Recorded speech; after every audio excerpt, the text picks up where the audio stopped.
अब बलिया को घेरा लोग बलिया वासियों ने और कहा कि अब हम लोग अब आज़ादी ले करके ही रहेंगे। जी, दृढ़ प्रतिज्ञ हो गए थे दृढ़ आज़ादी। प्रतिज्ञ हो गए थे जी। लोग, मरने मिटने के, करो या मरो, मैं तो मरने मिटने के लिए। करीब 40,000 50,000 के आसपास चारों तरफ से आबादी बलिया घेर लिया। किसी के हाथ में डंडा है, किसी के हाथ में हड़ी है, किसी के हाथ में, जिसके हाथ में जो आया, नहीं को आया तो हड़िया आई, उसमें सांप बिच्छू गोजर रख दिया। जी। मैंने चल दिए लोग जी। गाँव छोड़कर। और ये जब खबर आई लाइन में तो जिलाधिकारी ने तय किया कि हम अपना पद छोड़ेंगे, गोली नहीं चलाएंगे। गोली नहीं चलेंगे। और उसने आदेश दिया जियाउद्दीन रिजवी को जी। कि आप जितने सारे असलहे हैं जी। और उन सबको लाइन में रिजर्व कर दीजिए, जी। किसी के हाथ में दूसरा कोई न रहे। जी। और रिजवी भी इस बात के लिए तैयार थे। रिजवी का भी मन था कि नहीं, हम गोली नहीं चलवाओगे। अच्छा अच्छा। लेकिन इसी बीच कैसे 1942 में 1942 में कैसे बलिया आज़ाद हुआ था, हाँ, तो वही इसका बता रहे वर्णन कर रहे हैं हाँ स्वतंत्रता संग्राम सेनानी श्री राम विचार पांडे जी।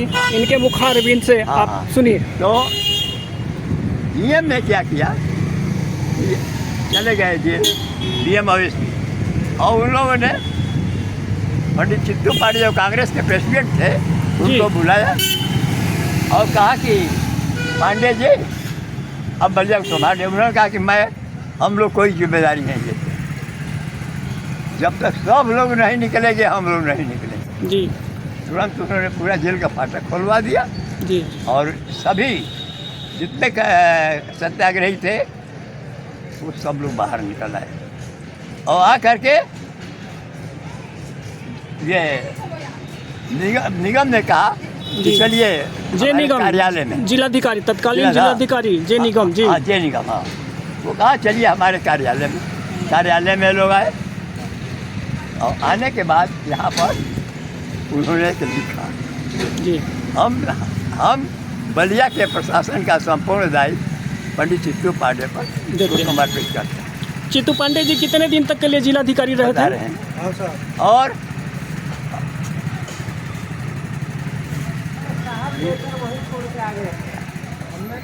हाँ तो और यूनियन जैक हटा दिया जाता है जी। और राष्ट्रीय ध्वजा फहरा दिया गया। जी। जी। चित्तू पांडे से कहा कि जी, राष्ट्रीय ध्वज फहराइए, जी। वो यूनियन जैक हम उतारते हैं, उतार दिया, राष्ट्रीय ध्वज फहरा गया। जी। और अब ये खबर जब गई बाहर, बलिया तो आज़ाद हो गई। हाँ हाँ। और ये आज़ादी की घोषणा हो गई, जी। यहाँ भी हो गई और निगम को लोग कंधों पर ले लिए जी। और ले जा कर के वहाँ भी हो गई टाउन हॉल में, जी। जी।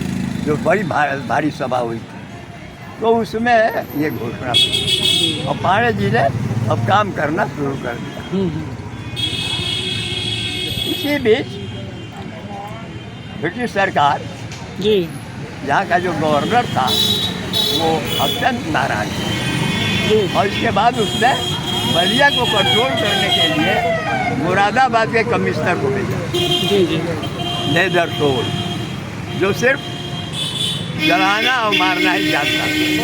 अच्छा अच्छा। वहाँ इसी के लिए गया था।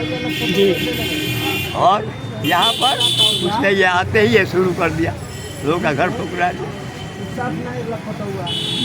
पांडे जी को ये इशारा हुआ कि आप जिला छोड़ दीजिए। पांडे जी जिला छोड़ दिए। अब जिला न मिल है और चार्ज हो, अच्छा क्योंकि डीएम तो चार्ज दे चुके थे।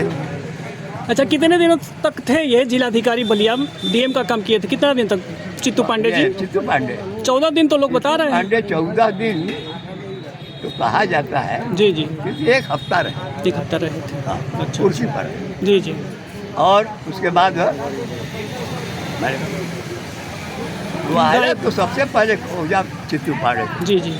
कहाँ है अच्छा चित्तू अच्छा पांडे? बाबा, ये पूछेंगे आपसे कि देश तो स्वतंत्र हो गया है, और उसमें भी आप बहुत दिन तक जी लिए हैं, तो आपको कैसा लग रहा है? यहाँ का विकास का सिस्टम कैसा है? भाई सुनिए, जी देश आज़ाद है, जी हम अपना काम अपने कर रहे हैं, जी।